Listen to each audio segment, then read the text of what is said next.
가장 나답게 성장하는 법에 대한 고민을 계속했습니다.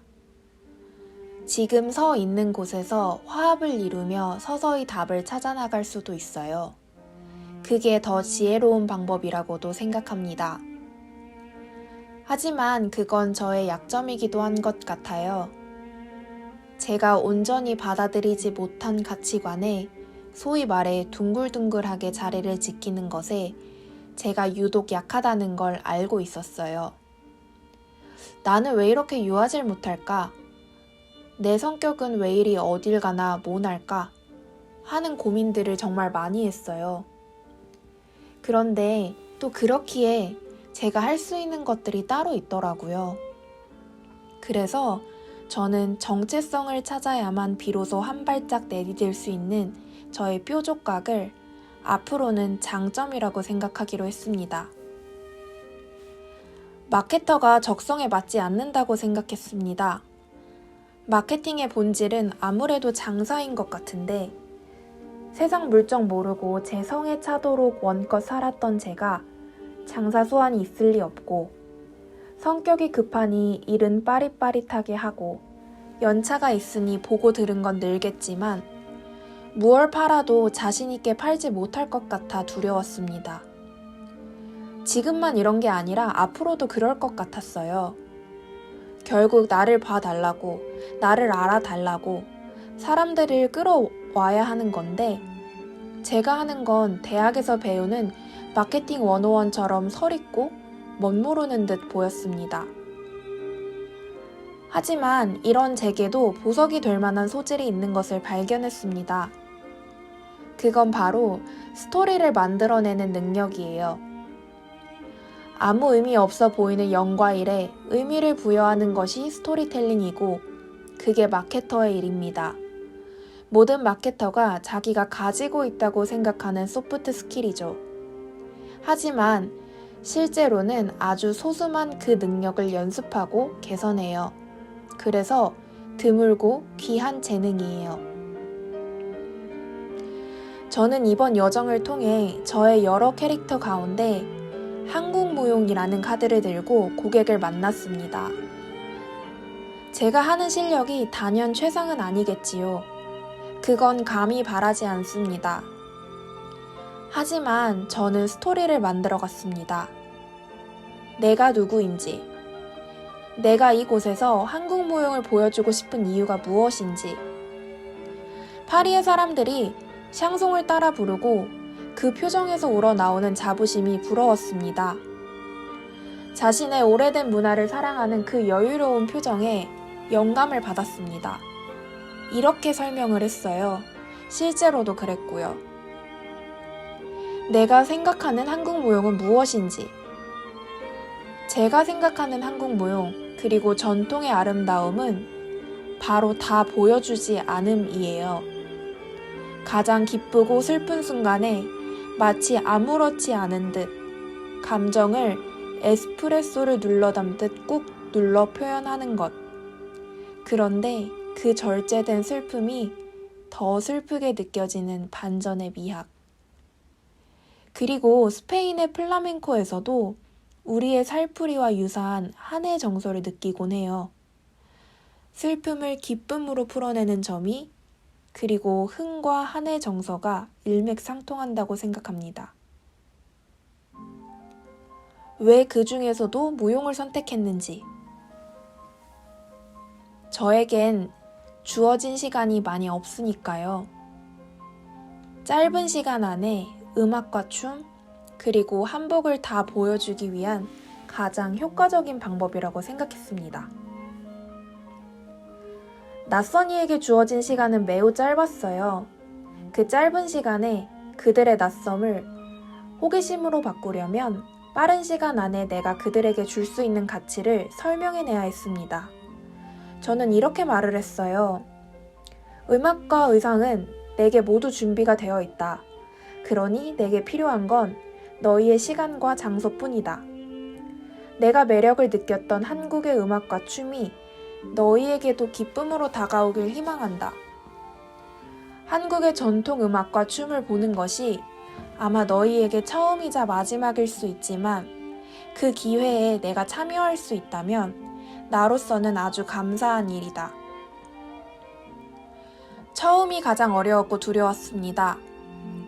낯선 곳에 가서 짧은 시간 안에 나를 어필해야 했어요. 온전한 콜드콜이었습니다. 내가 나를 그 자리에서 원껏 설명할 수 없을 듯하여 메일을 적기 시작했습니다. 내가 그 자리에서 나를 충분히 소개할 수 없을 듯하여 한 땀 한 땀 프랑스어로 제 소개를 미리 준비했습니다. 어떤 사람이 그날 그곳에 있을지 몰라 프랑스어와 영어로 모두 준비했습니다. 왜 한국에선 이런 생각을 못했을까요? 한국에선 나를 소개할 일이 많이 없었던 것 같습니다. 나를 짧은 시간 안에 소개해야 할 상황에 놓이질 않았던 거죠. 여기서 제가 만났던 사람들은 유럽인이든 미국인이든 링크 하나로 자신을 소개했습니다. 자신의 이름이 도메인인 링크로 자신을 단번에 보여주었어요. 저는 머리를 띵 하고 맞은 기분이었습니다. 이거다 싶었죠. 그날 밤 저는 밤새 제 이야기를 담아 노션 포트폴리오를 뚝딱 만들었습니다. 프랑스에서 지금 이게 뭐 하는 건가 싶긴 했지만 재밌어서 계속해서 싱글벙글 했답니다.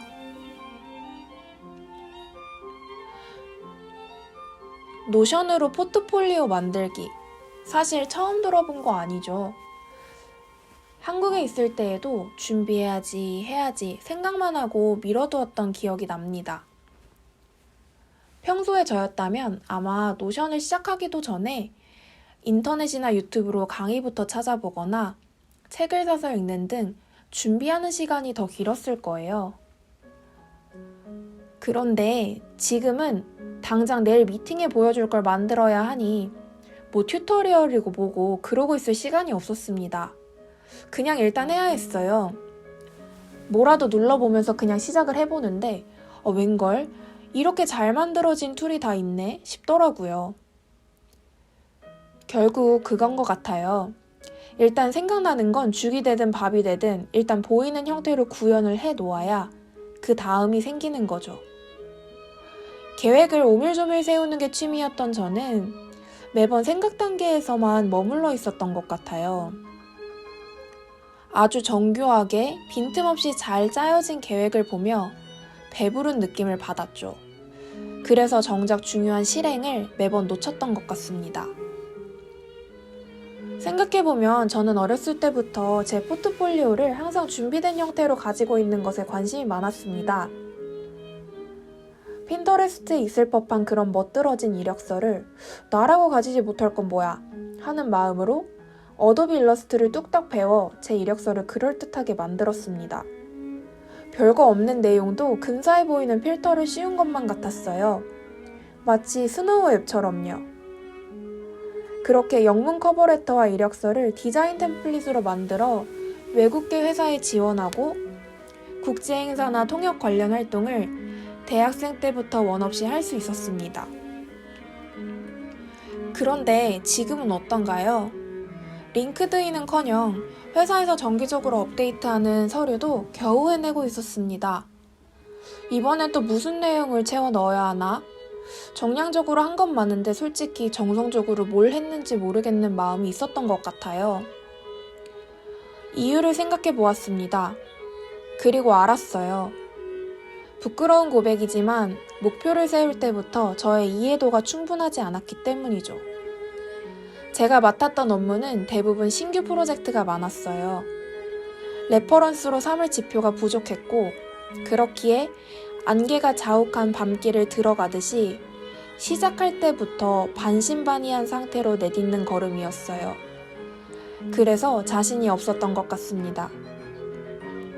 지금 생각해보면 모르는 영역이라는 이유로 더 적극적으로 파고들지 않았다는 아쉬움이 듭니다. 그리고 결심했습니다. 내가 파는 물건들에 자신이 없다면 나를 먼저 팔아보자. 나는 내가 제일 잘 아니까. 내가 어떨 때 반짝반짝 빛나고 어떤 걸 두려워하는지 이건 내가 제일 잘 아니까. 그렇게 샌드강 경치에 취해 멋모르고 시작된 저의 모험은 굴러가기 시작했습니다. 처음이 어려웠지 그 다음부터는 가속도가 붙었어요. 제가 굳이 굴리지 않아도 바퀴는 알아서 굴러갔습니다. 파리에서 공연을 했고 그 다음부터는 그 영상으로 절 소개했습니다. 어느 순간부터 저는 파리에서 한국 무용 공연을 한 한국에서 온 영어와 프랑스어를 할 줄 아는 여자아이가 되어 있었습니다. 제가 말하지 않아도 사람들은 저를 위와 같이 소개했어요. 사업은 이렇게 하는 걸까요? 올 아팽아질은 저에게 과분할 정도로 확실한 도움닫기가 되어 주었습니다. 그 다음부터는 모든 게 한결 쉬워졌어요. 제가 더 이상 저를 소개하지 않아도 되었습니다. 나는 A에게만 나를 소개했을 뿐인데 A는 B에게, B는 또 C와 D에게 다른 이들에게 소개해주는 상황이 생겨났습니다. 이들은 자신들이 가장 이해하기 수월한 방식으로 저를 그들의 친구들에게 소개했죠. 그리고 저는 알았습니다. 한국도 생소한데 한국의 전통 문화라는 세상 생소한 주제를 그들의 방식으로 가장 빠르게 이해시키는 방법이 바로 파리에서 전통 무용을 보여준 적이 있대 라는 것임을요. 그때부터 저는 제 소개의 큰 구조를 바꾸었습니다. 그 이전에는 내가 이걸 보여주고 싶은 내적 동기, 그리고 이번 기회가 너의 인생에서 처음이자 마지막 경험일 거라는 경험의 특수성에 의거하여 설득하려 했었어요. 제게 주어진 시간이 짧을수록 경험의 오리지널리티를 강조했습니다. 그런데 그 이후로는 바꾸었습니다. 그들이 알아듣기 쉬운 언어가 그들에게 가장 매력적인 어필 포인트가 경험의 유사성이라는 걸 깨닫고 나서는 제 소개 언어를 바꾸었습니다. 제 소개는 아주 짧게 그리고 파리에서 공연한 영상을 쓱 하고 내밀었습니다. 유튜브는 언제 어디서든 나를 찾아서 바로 보여줄 수 있다는 점에서 아주 효과적인 채널이었어요.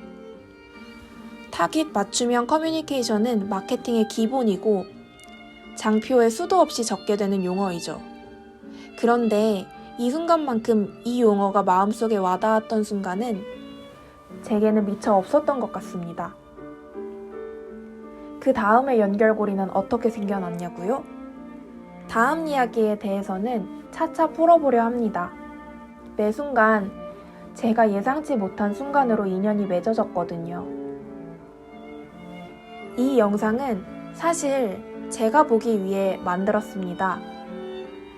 나에게 끊임없이 좌절하던 과거의 나에게, 지금도 새로운 도전을 하고 있는 현재의 나에게, 이 순간의 초심을 기억했으면 좋겠는 미래의 나에게 편지를 남기듯이 글을 쓰고 영상을 만듭니다. 지금 이 순간에만 할 수 있는 고민이 있습니다.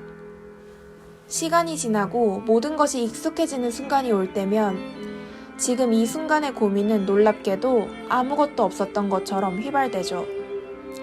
그래서 종종 내가 했던 고민을 새롭게 시작하는 누군가가 나에게 찾아올 때 그 고민이 낯설게 느껴지기도 합니다.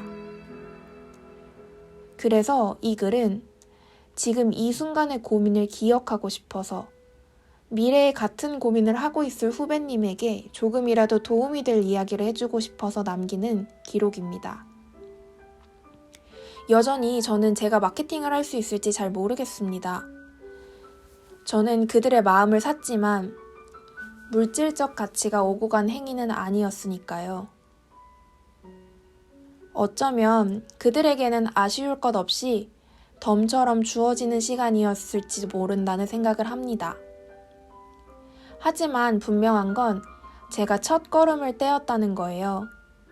나라는 사람의 정체성을 찾았고 마케팅을 계속해야 할 이유를 찾았고 세상 모든 마케터가 팬톤 컬러칩처럼 자신의 색깔 코드를 가지고 있는 거라면 저는 저만의 컬러 코드를 찾은 거라고 믿습니다. 제가 특별히 잘하는 부분을 알게 되었고, 제가 매번 걸려 넘어지는 부분이 무엇인지를 더욱 잘 알게 되었어요. 그래서 감사합니다. 저의 이야기는 이제 시작인 것 같습니다. 조금 더 건강하고 진실되고 행복한 사람으로 지금 이 순간에도 한 뼘씩 크고 있는 제 작은 이야기를 담아보고자 합니다. 저와 함께 해주시겠어요?